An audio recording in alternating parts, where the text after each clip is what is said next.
What do you think touches your readers? The happily ever after with a guy who's just a big, giant, flaming dick. And I don't mean that in like a sexual way. So tell me about your spicy scene. Okay, frequently things just kept getting dirtier and dirtier. At some point you have to be like, all right, I'm pulling out. That's what he said. And the number of women who've come up to me with children in their arms or their bellies and be like, this is your fault. This is and I'm because like, of you. whoa, no.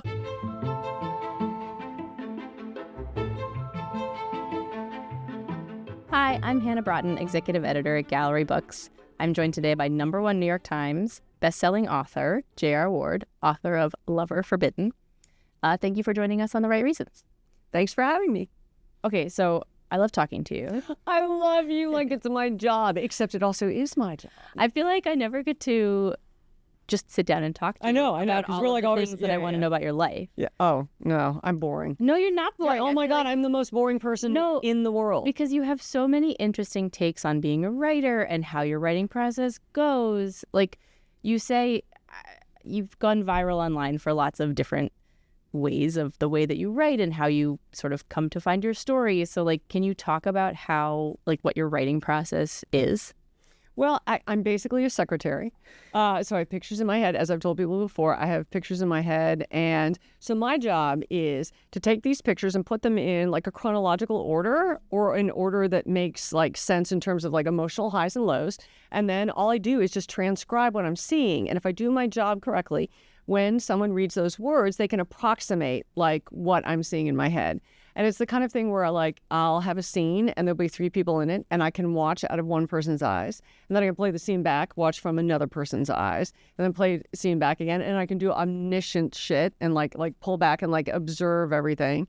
So it's basically like a lot of squirrel stuff going around, lots of hamsters on wheels. Yeah. So, And you type. And I type. You know, you're seeing pictures in your head. How do you work on your craft of writing? Okay, so I don't. No, I don't. This is why I always fail the craft questions. You don't. You're a good writer. Yeah, but not through anything I do.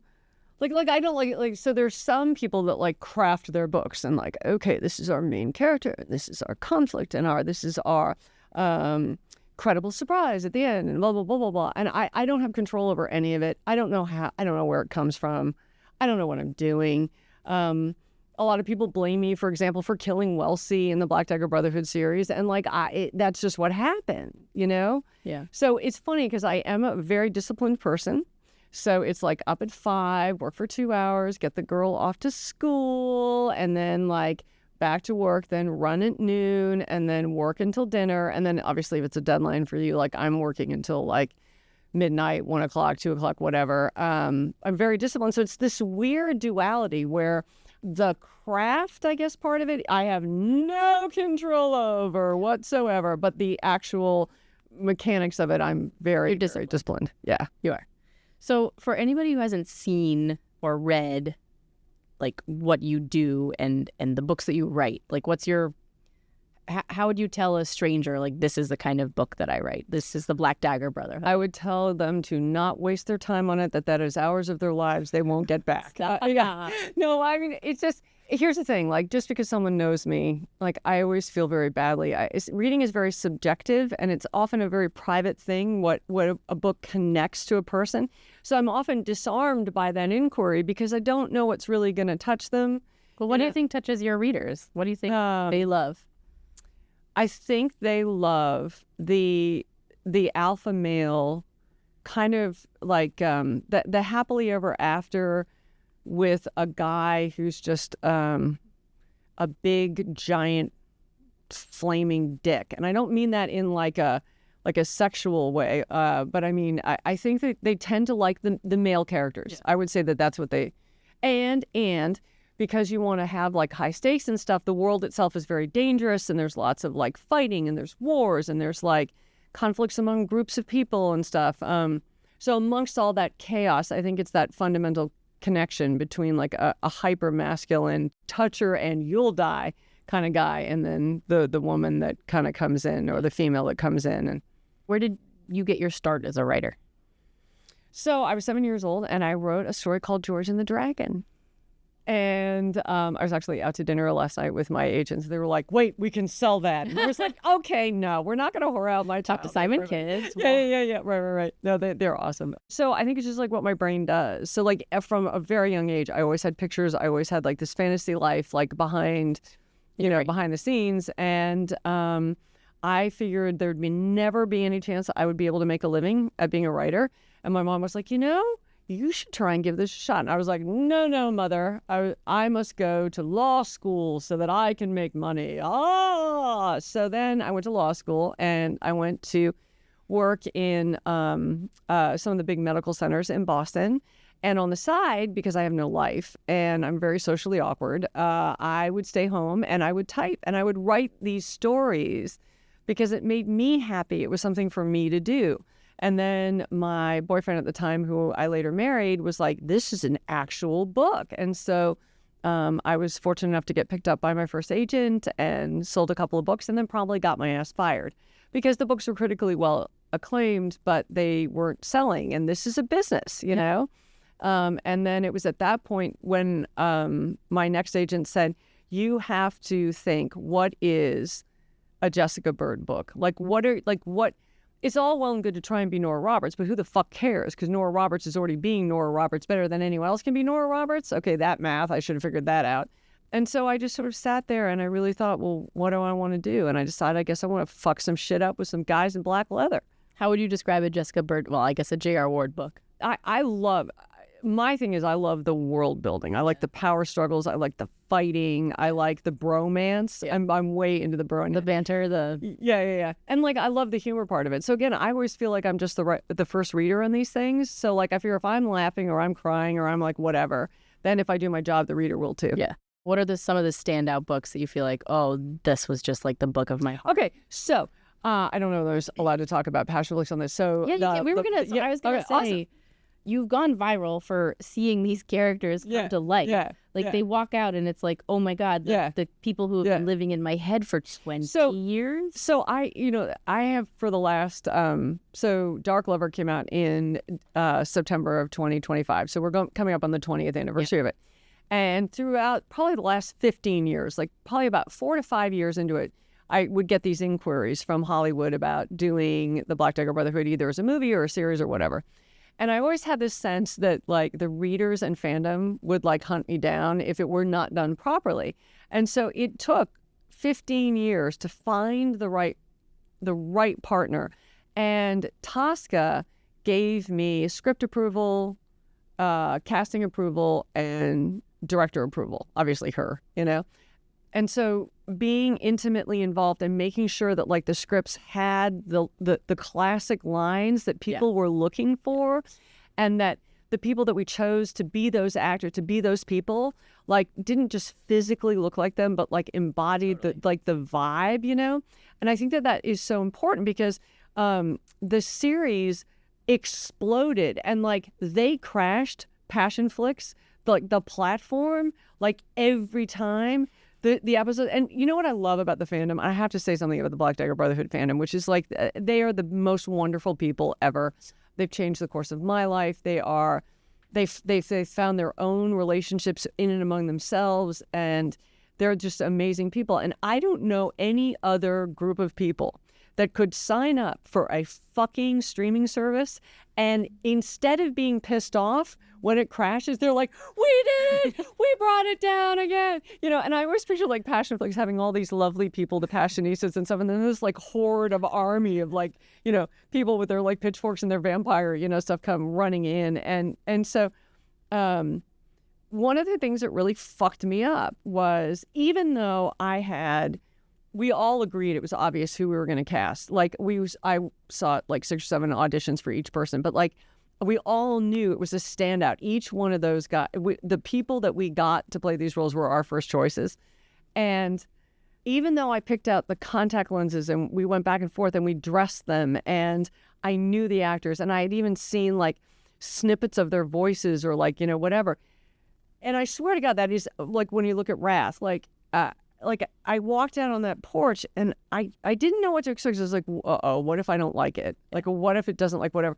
And then I saw him and my brain was like, nope, nope, nope, nope, nope, nope. And like all of a sudden my body's moving and I'm like, I got to get out of here because it was like so good. It was so living and breathing, but out of my head that I was like, it was like one of those things. Yeah. No, so I know you well enough now that when I saw the video, I was like, that's totally genuine. Yeah. That's Jess being like, what the fuck? Yeah, I was like, yeah, no. And also like when you have these people living in your head and then all of a sudden they're not in your head, they're in front of you. Oh my God, right now. it's so weird. And I was like, well, and then so like I began to dual process because this always happens to me because I'm like the least professional person, like, you know, aside from what J.R. Ward looks like it's a whole fucking dumpster fire in here. But that's why you're great. Yeah, well, thank you, but and so I'm like, so I'm freaking out, and then I realized that this is an actor, by the way, who's like a human being, and then they're seeing me freak out, and I'm like, oh my God, what is he thinking? So like it turned into a mess.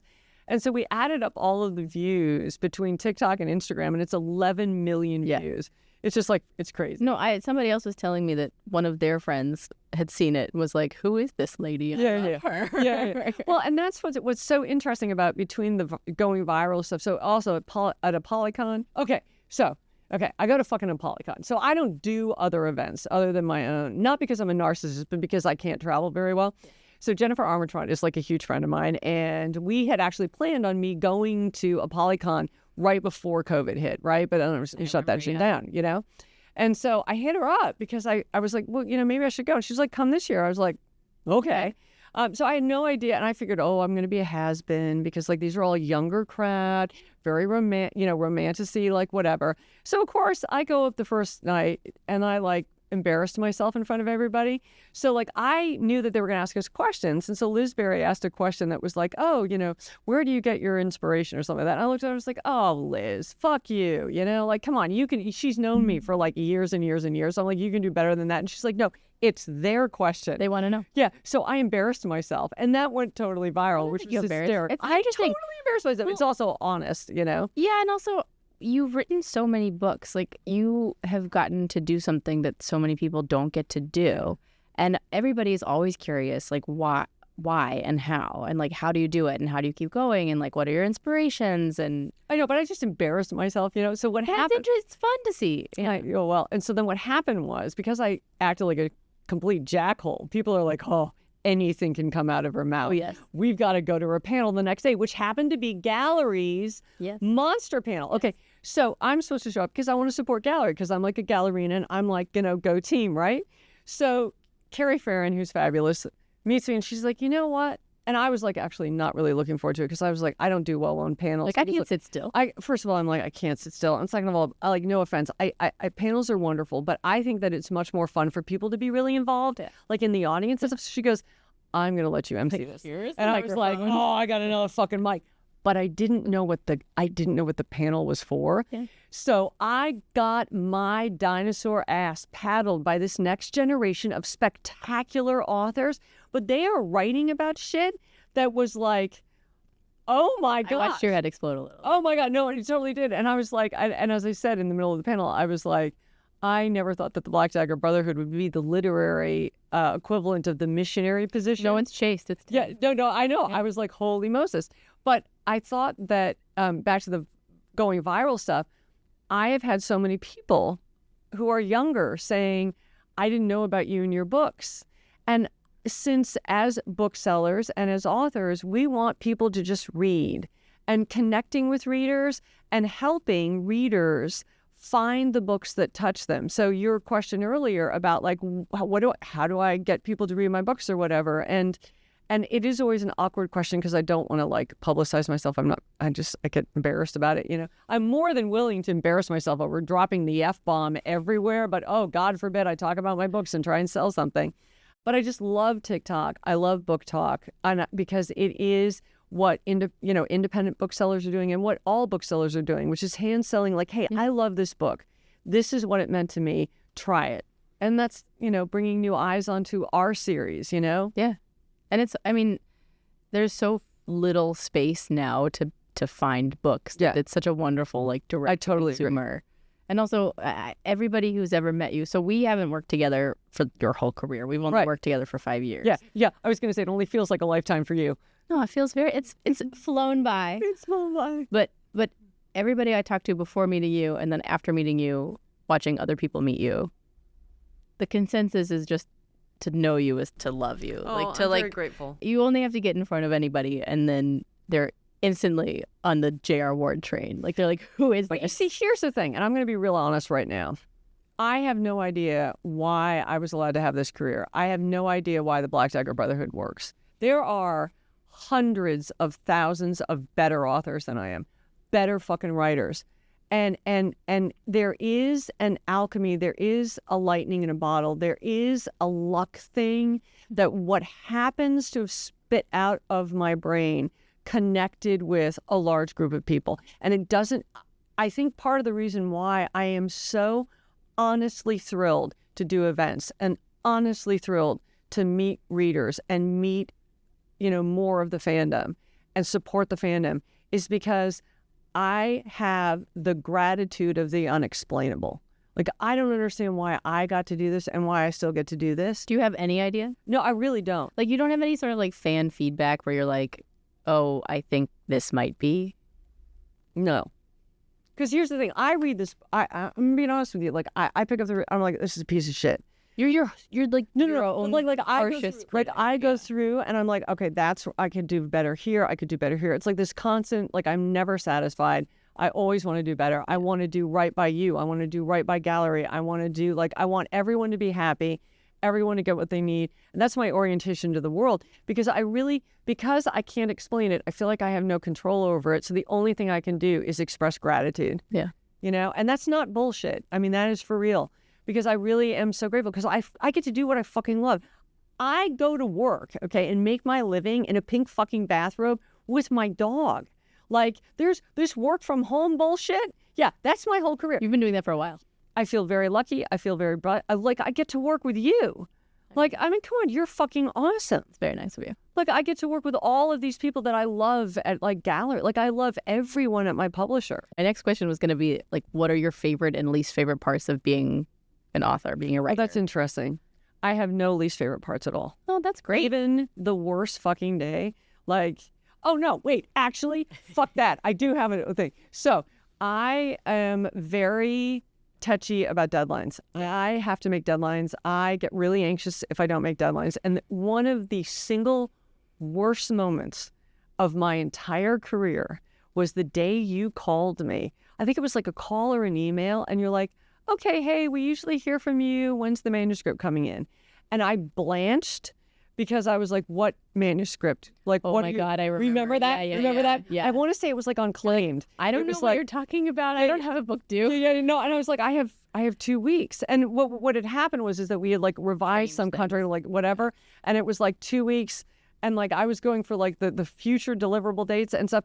And oh my gosh, when you called me, then, like, my heart, like, I mean, it was just... I could tell. Oh, my God. I think I might have emailed you, and then you might have called me, and I was like, oh, no, Jess is not doing well. No. It was like, not. But we don't have, like, here's the thing. Like, I understand that this is a business, and I understand that my ability to perform my job, people rely on that. Yeah. So production relies on that. Like, and I take that very seriously. Yeah. What's your favorite part of being an author, a writer? All of it. I love all of it. I know this is really stupid. I love all the little words that I get to type out on a page. I love that I get to spend 9 hours alone in my room doing nothing but playing with the people in my head. I love all the people I work with. I mean, I work with such great professionals. I love my whole fucking team, which no one can see this, but I have my whole team here. They make me kind of, slowly so much. Yeah, you have a lot of people around you who are just, I feel like when you're your own worst critic, hopefully at least sometimes you can look around and be like, oh. Well, no, I try not to because I don't want to get emotional. Well, you're so humble too. You're like, I don't know, I'm a piece of shit, whatever. And then you like watch you watch 1,000 people show up for your event. I know, but I mean, like, that are like real. dying to get a piece of you. But let's be real. I mean, like, I think that, like, so Sue Grafton was my mentor. Yes. And she was with me, like, she read Leaping Hearts, the first book I ever published. And, like, when was that? 50 pages. This was back 850 million years ago. This was back in like 2000, 2001. And and it's a long story about how I got connected with her, which is kind of cool. And she like told me to take out my adverbs, and she was like, you're writing like a novice. Like, this is what you need to do. And I called my agent at the time. I was like, stop, don't send it out. I was like, we need to figure. I was like, Sue Grafton, like what? She was like, how did Sue Grafton read your book? I was like, no fucking time, no fucking time. You know, I like went and revised everything. And I can remember when I started to get really, really hot, like when the book started to really, really fucking crank. Because Dark Lover hit the New York Times extended list like 3 weeks after it came out because of the message boards of readers. Yeah. And I can remember now we all wait around on like Wednesdays, you know, like change, like 5 o'clock, you know, whatever, you wait. And so she called me at like 5:30. And I'm like, why is she calling me at 5:30? And she's like, you made the New York Times list, extended list. That's when it was up to 35. Yeah. Oh my God. Yeah. It's a totally different ballgame now. But, and I can remember as like, you know, the lines at signings like started to get really big. And like by Lover Revealed, like we were pulling in hundreds of people and then it exploded. I mean, it went just like nuts. And I can remember telling her like, oh my God, like what happens if I turn into an asshole? And she goes, here's the thing about success. She was like, all success and money does is it amplifies who you really are. That's true. And she's like, you're a good person. It's not going to change you. And she goes, and if it does, I'll fucking kill you. I'm like, okay, yes, ma'am. I love everything about my job. I love the events. I love the words. I love watching what you guys do with the covers. Like everyone's like, oh, do you pick out the covers? I was like, no, those are professionals that like figure that out. You like would help though. Yeah, but everything that comes over to me, I love. Yeah. You know, I love going to events and I love meeting other authors and I love you and everyone. I know it sounds like Pollyannish, but I also meet, like, I love Lauren who does my events and stuff. I like Fallon, the social. It's a great team. It's a wonderful team. What, like so you worked with a bunch of different people over 20 years. You've had different publishers. Like if you look back on the 20 years, like what are your sort of takeaways and what's changed and what's the same? So the first thing that I believe is work with the best, most professional people that you can find in whatever role they're in and then shut up and let them do their jobs, right? So like I handle the words. That's my job. And I also do this like J.R. Ward shtick stuff, right? But like get out of the way of the professionals that know what the fuck they're talking about and don't let your ego ever get in the way of reality, okay? Because we all got to play in reality. Reality does not give a shit whether you consent about where it's at. So you might as well get real with it and look it right in the face. Second thing is put your heart into everything. Like any door that gets opened, just fucking walk through that and walk through it hard. And then the third thing is no matter what changes over the last 20 years, whether it's, you know, publishers or editors or the way people buy books now, like Book Talk versus like we had B. Dalton's and Borders and Barnes & Noble and like all these places. And then now we have audiobooks. Now we have audiobooks and like Amazon. No matter what changes, people still love a good story. That's true. And the story is, the rest of it is fucking conversation. So like how, cognitive noise, there's so many distractions. No, tell me a good story. I'm there. Humans need a good story. We always have. Yep, always have. And so like that, as long as you stay true to that, it's all going to be okay. So tell me about your spicy scene. Okay, so that is the worst part of my job. All right, you want to know what the worst part of my job? It is, so I always picture that. I even want to talk about it. The vegetables on the plate, okay? You got to eat your vegetables. So it's incredibly awkward because I have these like scenes in my head and, you know, they're having how shall we say, they're making French toast, okay? And it is so awkward, whatever. And then you have to like edit it and frequently I find during the editorial process that things just kept getting dirtier and dirtier and more graphic. And so like at some point you have to be like, all right, I'm pulling out. That's what he said. And it's really awkward and it's really embarrassing. But I mean, it's part of the whole genre, right? It's part of what the readers read. And the number of women who've come up to me with children in their arms or their bellies and be like, this is your fault. This is because of you. Whoa, no. Like, oh my gosh. So yeah, that probably is the worst part. That's not the worst part even, you know, but it is really embarrassing. And the funny thing is so we were at the premiere for... I was just about to say, how was it watching at the premiere next to your mother? So what, Passion Flicks has the premiere and you were there and so was Lauren and we knew, Tosca and I knew going in, holy shit, there's an 8-minute sex scene at the end of the first episode. And that was one of the things that I wondered is like how far are they going to go? They went there. They went there. And so we're sitting there, and I'm sitting next to Tosca And Tosca's mom. and Tosca's mom, and so things start to, they begin to Dress. make French toast, and so I start going like this, and all of a sudden I look over, and Tosca and I are both sitting in the exact same position, and she says over to me, she goes, "We have to look up, or people are going to think that we're embarrassed about this." I was like, "You're right. Okay, we're going to do this." She's going to think. She was like, "Okay, really, we got to." I was like, "Okay," and I was like, "Oh God, okay, we're still there," and then she's like, "I can't believe I'm sitting next to my mother," and I was like, "I can't believe I'm sitting next to you and your mother," and then I was like, "Oh, okay, we're still there, and at which point, Allie, her head of PR, leans over and she goes, "You wrote this shit." You did. And then she looks over at Tosca and she goes, "You shot this shit," and I was like, "Oh my gosh." So I mean, the actors, it took a lot of courage, I think, to do that. And by the way, fans fucking love those scenes, because they are tastefully done and they're done as part of the story. It's not gratuitous or anything. So yeah, that was like super fun and super awkward.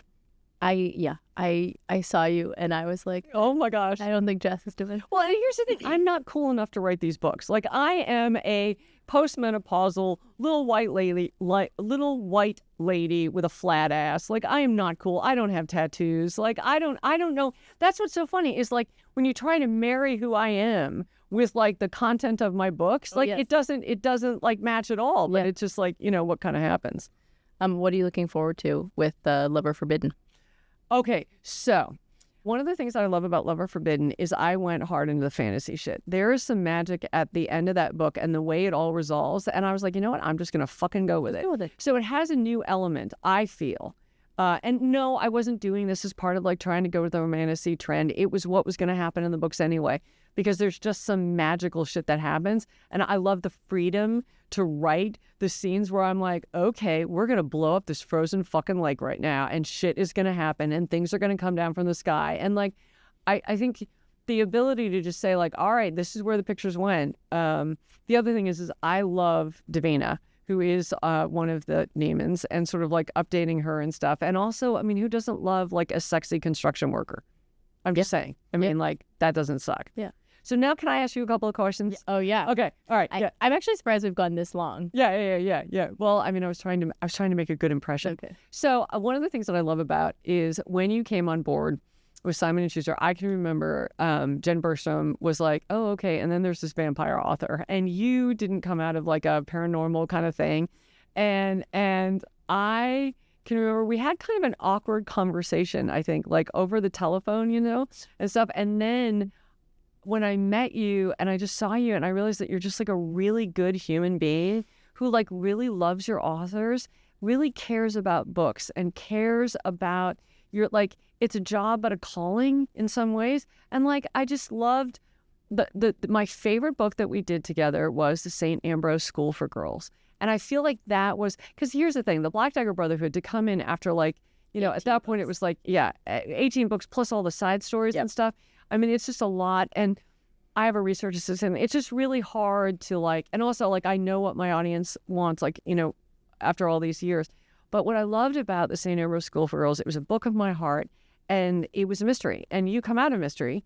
And so what did you think when you first started working with me, and what did you think about the whole thing? Well, so I interviewed for the job, and Amy, my boss, told me, okay, so, we'd want you to do this sort of book and this sort of book, and fiction and nonfiction. And then also we'd like you to take over a couple of our franchise authors. One of them is J.R. Ward, and she writes vampire books. And I was like, okay, great. And she was like, and she doesn't take any edits. And I was like, oh, fuck me. No, but I was like, then what am I doing? I mean, there are others. I do a lot of other things as an editor, but I was like, but that's like, okay. Yeah. Great. And I'd heard of your books. I knew of your books, but I was like, all right, I guess like I won't. Well, this will suck. Edit. No, I didn't think it would suck at all, but I was just like, I wonder what she'll want from me. Like, because being an editor is a lot more than just sort of like getting marks on a page. It's like kind of being a therapist and like, talking. A lot of authors are very anxious, and you sort of talk them down from a ledge in lots of different ways. Do you feel like you have to talk me down from ledges? No, but everybody has different things that make them nervous. You're like, oh, I need an extra day to finish this thing. Right. And you, like, I know the things that you're really hard on yourself about. Yeah. And like, you're like, oh my God, I'm going to fuck this up. anytime anytime that you have some that I have to tell you something that I know you won't like, I know you because it's my job to sort of know what my authors are like as a personality and what they write and what they care about. So I don't know, I like that part of my job a lot. But then with St. Ambrose, your agent called me and was like, so I have this thing. And I remember so clearly, I was in my old apartment. It was COVID. I don't know even how often I'd been outside in days and days. And she was like, Jess has written a novel and it's not paranormal. It's not anything with vampires. Do you want to read it? And I said, of course. And I read it and I loved it because you're such a good writer and you had built this world and these characters were the books that I love the most are the ones that sort of crack somebody's mind right open and then you're just in it with the character. Yeah. And I read it and I was like, well, shit. I think we should work on this. Yeah. And then I also got to edit it too, which was so fun. That was so much fun. Because you're a pro, you know what you're doing. And my job is only ever to help make the book that I have been given better. Right? Right. I loved it. I loved working on that because I felt a little bit out of my depth. I mean, it was just talk about pictures in the head. It came from a dream. Yeah. And so I loved and I thought, oh my God, this is perfect for you because you have that background in mystery. And I loved that traditional editor, author role. And I just loved that we got. Oh, it was so fun. And it's such a good, it's such a good book. The books that I love working on are the ones where I'm just oh, I can't stop turning the page. I can't wait to see what's going to happen. And so what is your favorite part about your job? Probably just working with the authors and stuff. I like helping people's dreams come true. I like being the sort of conduit to I had this idea. I sat in front of my computer for a long time. Not everybody is as fast of a writer as you are. And then being able to say here, there it is. There's the thing that you worked on. Yeah. And then making it happen. Yeah. And I like the sort of analytical, the combination of analytical, why is this story not working? Why is this, what's connecting with readers? What cover should we look at that's in the same vein? I like sort of the whole business of it as well as the feelings of it too. Yeah. On a good day, I'm this is so great. I get to bring, people's babies into the world. And on Saturdays, I'm well, this is sort of a business of heartbreak sometimes. Yeah. And it's both and it's all. But I feel that's life, right? So when I think not to besmirch accountants, I'm sure their mothers love them. But I also think to myself, because I was a lawyer and did corporate stuff, there's a safety to the way, not that you can't, if you lose your job or something goes wrong, there aren't emotions involved. But I find that it's so much more raw to be in this particular business. Well, because it's feelings, it's emotions. Yeah. That you respond to. Yeah.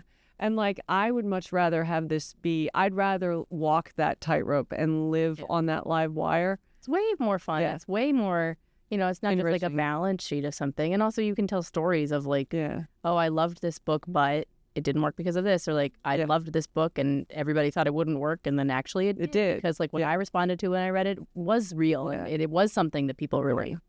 But otherwise, I don't know. I work with cool people. I get to work on books that are really fun. I get to work with you, who's a delight. It's a good job. Life is good. Yeah. Life is good. Yeah, it is. Do you want to end with a little excerpt? Sure. Exclusive excerpt from, I know. I was going to say you never read from your notes. Ever. This is kind of exciting. I thought that it would be a good idea to be out of thin air, there was suddenly a mammoth man tight on her.